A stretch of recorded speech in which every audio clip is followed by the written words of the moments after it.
નમસ્કાર બાળકો, હવે આ ચેપ્ટરના બીજા વિભાગમાં છીએ. અષ્ટકના નિયમે આપણને અણુની સ્થાયીતા વિશે સામાન્ય માહિતી આપી, પણ લુઈસ બંધારણ અને અષ્ટકનો નિયમ યાદ રાખજો. આ વાક્ય કે લુઈસ બંધારણ એટલે પેલા ડોટ નોટેશન હતું ને બાળકો, એ અને અષ્ટકનો નિયમ એ અણુનો આકાર સમજાવી શકતા નથી. અણુનો આકાર સમજાવી શકતા નથી. તો એના માટે પ્રયત્ન કર્યો બે વૈજ્ઞાનિકોએ. પાયો કોણે નાખ્યો આ સિદ્ધાંતનો? આનો પાયો કોણે નાખ્યો? તો પાયો નાખનાર વૈજ્ઞાનિક છે સિઝવિક અને પોવેલ. સિઝવિક અને પોવેલ આ પાયો નાખ્યો, સામાન્ય માહિતી અમને આપી. પણ આ જે VSEPR સિદ્ધાંત છે એને ડેવલપ કોને કર્યો? બરાબર, આ પાયો નાખ્યો, પણ એને વધારે સારી રીતે સમજાવ્યો કોણે? આપણે કહી શકીએ કે અગત્યનો ફાળો કોને આને વધારે ડેવલપ કર્યો? બરાબર, તો સિઝવિક પોવેલે આ નિયમ આપ્યો અને નાયહોલ્મ અને વિકાસ કોણે કર્યો આનો વધારે? તો એ કર્યો નાયહોલ્મ અને ગિલેસ્પીએ.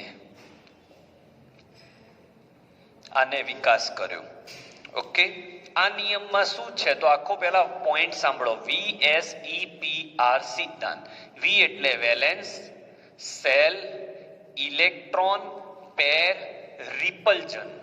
આનું ગુજરાતી વેલેન્સ સેલ એટલે સંયોજકતા કોષ, ઇલેક્ટ્રોન પેર એટલે ઇલેક્ટ્રોન યુગ્મ, રિપલ્ઝન એટલે અપાકર્ષણ. તો આ સિદ્ધાંતનો મુખ્ય પોઈન્ટ શું છે?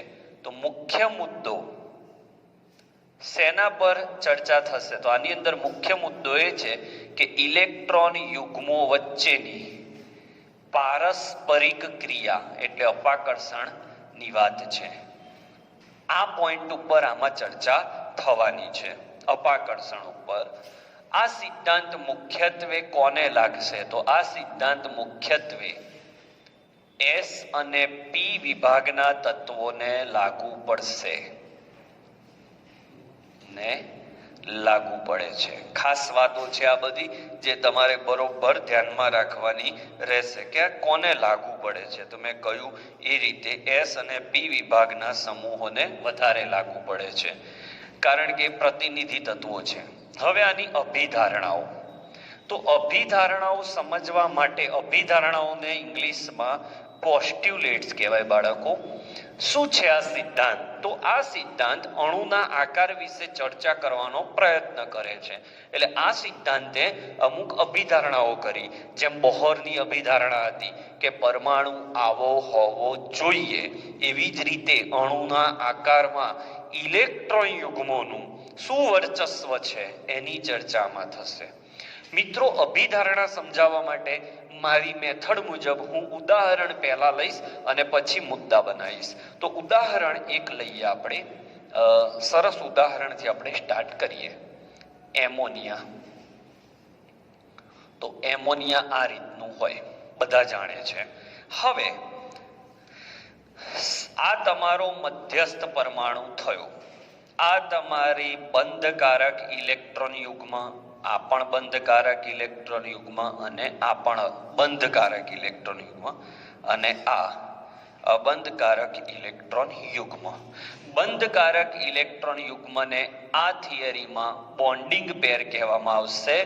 બંધકારક ઇલેક્ટ્રોન યુગ્મને આમાં બોન્ડિંગ પેર કહીશું, અને અબંધકારક ઇલેક્ટ્રોન યુગ્મ કે જે બંધમાં ભાગ લેતા નથી એને આપણે લોન પેર કહીશું. શું કહેવામાં આવશે? Lone pair. તો આ થિયરીનો મુખ્ય પોઈન્ટ એ છે કે આ ઇલેક્ટ્રોન યુગ્મો જે છે એમની વચ્ચે અપાકર્ષણના એને મુદ્દા બનાયા. ઓકે, તો પહેલી જ વાત હું અહીંયા એક આ રીતે વર્તુળ દોરી રાખું છું, આ રીતનું. ઓકે, આને સમજાવવા આના ઉપરથી અભિધારણાઓની સ્ટાર્ટ કરું છું. તો અભિધારણા નંબર 1, અણુનો આકાર કઈ વાત ઉપર આધાર રાખે છે? તો અણુનો આકાર એ મધ્યસ્થ પરમાણુની આસપાસ, મધ્યસ્થ પરમાણુની આસપાસ, મધ્યસ્થ પરમાણુની આસપાસ રહેલા બોન્ડિંગ પેર અને લોન પેર ઇલેક્ટ્રોન યુગ્મની સંખ્યા પર આધાર રાખે છે. આકાર આવતા લેક્ચરમાં આપણે શીખવાના જ છે.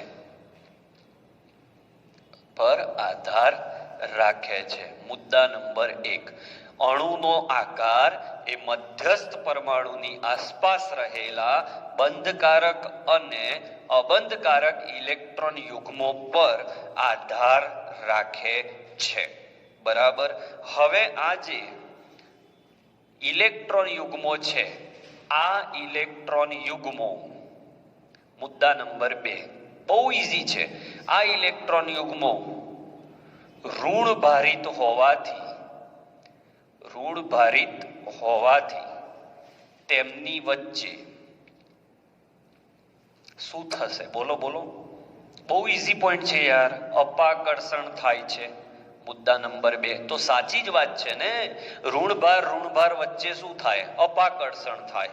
તો અપાકર્ષણ થાય છે. હવે બાળકો, અપાકર્ષણ થાય એટલે શું થાય? મને તમે ગમતા ના હોય તો હું તમારી નજીક આવું કે તમારાથી દૂર જઉં? દૂર જઈશ ને. તો મુદ્દા નંબર 3, અપાકર્ષણ થતું હોવાથી આ ઇલેક્ટ્રોન યુગ્મો અવકાશમાં એકબીજાથી શક્ય તેટલા દૂર ગોઠવાય, જેથી તેમની વચ્ચેનું અપાકર્ષણ કેવું બને? તો એમની વચ્ચેનું અપાકર્ષણ ન્યૂનતમ બને. આ પોઈન્ટ મેઇન છે બાળકો. આ બે ઇલેક્ટ્રોન યુગ્મ છે, સમજી લો. આ બે ઇલેક્ટ્રોન યુગ્મ, આને ભૂલી જાઓ 1 મિનિટ માટે. આ બે ઇલેક્ટ્રોન યુગ્મ છે તો આમ ગોઠવાશે કે આમ દૂર જવાનો ટ્રાય કરશે? કેટલા દૂર જશે? તો દૂર જઈને આટલા જ દૂર જાય. હવે જો દૂર જાય તો આ બાજુથી નજીક આવે. એટલે ઇલેક્ટ્રોન યુગ્મો વચ્ચે અપાકર્ષણ થાય છે. એટલે એના ઉપરથી જ ત્રીજો મુદ્દો નીકળ્યો મિત્રો. ગોખો છો? ના. ત્રીજો મુદ્દો શું નીકળ્યો? કે જો ઇલેક્ટ્રોન યુગ્મો વચ્ચે અપાકર્ષણ થતું હોય તો એ લોકો પોતાની રીતે એવું સેટિંગ કરશે અવકાશમાં કે તો એ લોકો વચ્ચેનું અંતર મહત્તમ થાય, અને અંતર મહત્તમ થાય એટલે અપાકર્ષણ ન્યૂનતમ થાય. સમજાય છે? ઓકે. તો આ 3 પોઈન્ટ મેઇન છે. હજી આગળ પોઈન્ટ છે. મુદ્દા નંબર 4, કે અહીંયા જે ઇલેક્ટ્રોન યુગ્મો હોય છે, ઇલેક્ટ્રોન યુગ્મો એ મધ્યસ્થ પરમાણુની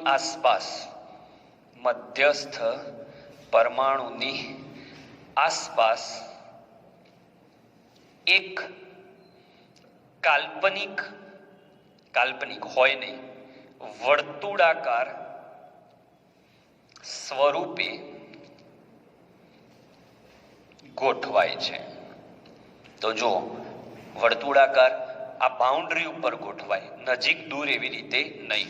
4 મુદ્દા થયા. ક્લિયર છો? સમજી શકો છો? 4 મુદ્દાના ઉપરથી કાઢો. અણુનો આકાર એ મધ્યસ્થ પરમાણુની આસપાસ રહેલા બંધકારક અને અબંધકારક ઇલેક્ટ્રોન યુગ્મની સંખ્યા પર આધાર રાખે છે. આ ઇલેક્ટ્રોન યુગ્મ ઋણભારિત છે, આથી તેમની વચ્ચે અપાકર્ષણ થાય, અને અપાકર્ષણ થવાથી આ લોકો એવી રીતે અવકાશમાં ગોઠવાય કે જેથી તેમની વચ્ચેનું અંતર મહત્તમ બને, અપાકર્ષણ ન્યૂનતમ બને. ચોથો પોઈન્ટ કે આ ઇલેક્ટ્રોન યુગ્મ મધ્યસ્થ પરમાણુની આસપાસ ચોક્કસ વર્તુળાકાર માર્ગે ગોઠવાતા હોય છે. ઓકે. હવે આગળ પણ જરા જોઈ લઈએ એના વિશે. સ્ક્રીનશોટ લઈ લો આનો પહેલા. મુદ્દા નંબર 5, અહીં એકલ ઇલેક્ટ્રોન યુગ્મ હોય તો એને એકલ ઇલેક્ટ્રોન યુગ્મ એટલે એકલ બંધ જ કહેવાય. આ થિયરી પૂરતું હો.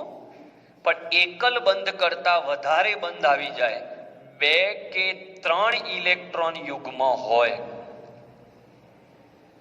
2 કે 3 ઇલેક્ટ્રોન યુગ્મ આવી જાય તો તેને એક કરતા વધુ છે છતાં એના માટે શબ્દ વપરાય છે એકલ અતિયુગ્મ. એટલે કહેવાનો તો એને એકલ બંધ જ. શું કહેવા માંગે છે આ કોન્સેપ્ટ? તો આ વાત છે કે આ આવી રીતનું છે. તો આને પણ એકલ યુગ્મ બોલાય, ગણવાનો એક જ, અને આ 2 છે તો આને બોલાય એકલ અતિયુગ્મ. આ શબ્દ વાપરવાની વાત છે, એકલ અતિયુગ્મ શબ્દ વપરાય છે. છઠ્ઠો મુદ્દો, આમ તો એનો મુદ્દામાં ના આવે, આ તો વાત પતી ગઈ. હવે મુદ્દો એ છે કે આ એક અણુને એકથી વધુ સંસ્પંદન બંધારણ હોય તો હા, દરેક સંસ્પંદન બંધારણને લાગુ પડે છે આ સિદ્ધાંત. ઓકે, તો 5 મુદ્દા. કોઈ પણ અણુનો આકાર તેના મધ્યસ્થ પરમાણુની આસપાસ રહેલા બંધકારક અને અબંધકારક ઇલેક્ટ્રોન યુગ્મની સંખ્યા પર આધાર રાખે છે. મુદ્દા નંબર 2 કે આ ઇલેક્ટ્રોન યુગ્મ ઋણભારિત હોય છે.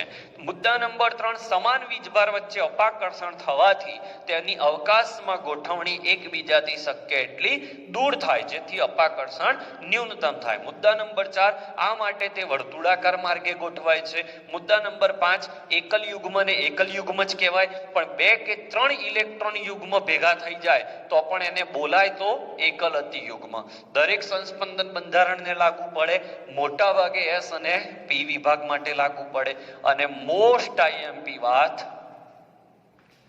કે અપાકર્ષણ તમે કહી દીધું કે ઇલેક્ટ્રોન યુગ્મો વચ્ચે થાય, પણ આપણી જોડે તો 2 પ્રકારના ઇલેક્ટ્રોન યુગ્મ છે, અબંધકારક અને બંધકારક. લોન પેર, આને આ રીતે લખાશે બાળકો, લોન પેર, અને આ બોન્ડિંગ પેર. ઓકે, તો અપાકર્ષણનો ક્રમ શું? તો અપાકર્ષણનો ક્રમ મોસ્ટ આઈએમપી એમસીક્યુ, એલપી માં સૌથી વધારે. અબંધકારક ઇલેક્ટ્રોન યુગ્મ જો નજીક હશે તો એમાં અપાકર્ષણ હાઈએસ્ટ લેવલનું. બીજા નંબરે લોન પેર અને બોન્ડિંગ પેર વચ્ચે અપાકર્ષણ, અને સૌથી ઓછું અપાકર્ષણ બોન્ડિંગ પેર અને બોન્ડિંગ પેર વચ્ચે. આવું કેમ? તો એ પણ સમજાયું છે, અને એ જ તો કામ કર્યું નાયહોલ્મ અને ગિલેસ્પીએ. હું આ સમજાવું છું એક સરસ ઉદાહરણથી. જોઈ લો, તમે અહીંયા જોઈ લો. તો સ્ક્રીનશોટ લઈ લો આનો પહેલા. તો મિત્રો, નાયહોલ્મ અને ગિલેસ્પીએ બહુ જ મેઇન વાત એમને જ કરી કે લોન પેર વચ્ચે અપાકર્ષણ કેમ વધુ? એનો જવાબ એમને આપ્યો. આવું કેમ? તો એનો જવાબ એમને આપ્યો, ધારી લો કે હું એમોનિયાની વાત કરું તો આ એના બંધકારક છે. તો બાળકો, બંધકારક ઇલેક્ટ્રોન યુગ્મ અને આ અબંધકારક છે. તો બંધકારક ઇલેક્ટ્રોન યુગ્મ છે એ 2 પરમાણુ વચ્ચે વહેંચાય, એટલે કુલ કદ એ બંને પરમાણુ વચ્ચે વહેંચાઈ જાય છે. જ્યારે આ જે છે એ એકલ પરમાણુ ઉપર જ હોય, એટલે એકલા પરમાણુના ભાગમાં આટલું આવે. ઓકે, એટલે એકલા પરમાણુના ભાગમાં આવતું હોવાથી લોન પેરનું કદ વધુ ગણાય, એટલે કે એ વધારે જગ્યા રોકે. વસ્તુને સમજો, મારે એક માટલું મારે એકલાને ઊંચું કરવાનું હોય તો ભાર મને વધારે લાગે, પણ એ માટલું 2 વ્યક્તિની વચ્ચે ઊંચું કરીને જવાનું હોય તો બંનેમાં વજન વહેંચાઈ જાય. એટલે લોન પેર વધારે જગ્યા રોકે છે, અને એ જેટલી વધારે જગ્યા રોકશે એટલો એ બીજાની નજીકમાં જલ્દી જશે, અને જેટલો નજીક જશે એટલું અપાકર્ષણ વધારે થશે. હવે અમુક મિત્રો તો એવા બેઠા છે જે એ વિચારી રહ્યા છે, સાહેબ અપાકર્ષણ કેમ થાય છે? અલા ગોડા, સમાન વીજભાર વચ્ચે અપાકર્ષણ થાય, સાયન્સ પૂરું થવા આવ્યું.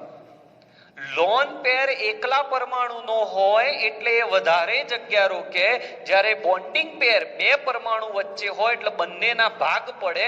તો ધારો કે આનું કદ હોય એ બંનેમાં વહેંચાઈ જાય એટલે એકલાના ભાગમાં કદ ઘટી જાય. એટલે લોન પેરનું કદ વધારે હોવાથી તે વધારે જગ્યા રોકે છે. આથી લોન પેરનું અપાકર્ષણ હાઈએસ્ટ, લોન પેર અને બોન્ડિંગ પેર સેકન્ડ નંબરે.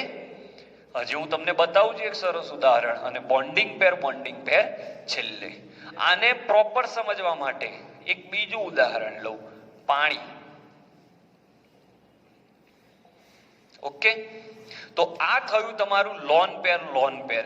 તો આ બેનું કદ બહુ મોટું હોય, કદ મોટું એટલે બાઉન્ડ્રી નજીક હોય, એટલે સૌથી વધારે અપાકર્ષણ અહીંયા થાય.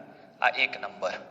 આ લોન પેર અને આ બોન્ડિંગ પેર, આનું કદ વધારે પણ આનું કદ ઓછું એટલે જલ્દી નજીક ના આવે, એટલે પોઈન્ટ નંબર 2 આ આવ્યું. અને બોન્ડિંગ પેરના કદ તો બહુ ઓછા છે એટલે શક્ય એટલે એકબીજાથી દૂર રહે, એટલે અપાકર્ષણ ત્રીજા નંબરનું. તો I think you are very much clear કે આ વસ્તુ શું કહેવા માંગે છે. લોન પેરમાં સૌથી વધારે અપાકર્ષણ હોય બીકોઝ લોન પેરમાં સૌથી વધારે અપાકર્ષણ હોય બીકોઝ એના કદ મોટા છે. કદ મોટા હોવાથી એમની બાઉન્ડ્રી નજીક આવે. બાઉન્ડ્રી નજીક આવે તો અક્કલમઠ્ઠાઓ જે છે, જેને હજી એવું વિચારી રહ્યા છે કે અપાકર્ષણ એટલે શું, અલા મિત્ર થોડું દોડાય, ઋણભાર વચ્ચે અપાકર્ષણ થાય. તો પેલાનું કદ વધી ગયું તો એની બે બાઉન્ડ્રીઓ નજીક આવી ગઈ. બાઉન્ડ્રી જેટલી નજીક એટલું અપાકર્ષણ વધારે. એટલે લોન પેર એકબીજાની વધારે નજીક હોય એટલે અપાકર્ષણ વધારે હોય. આ બીજા નંબરનું અને આ ત્રીજા નંબરનું. તો VSEPR સિદ્ધાંત અહીંયા પૂરો થાય છે. હવે અણુઓનો આકાર આવતા લેક્ચરમાં શીખીશું, તો સ્ક્રીનશોટ લઈ લો.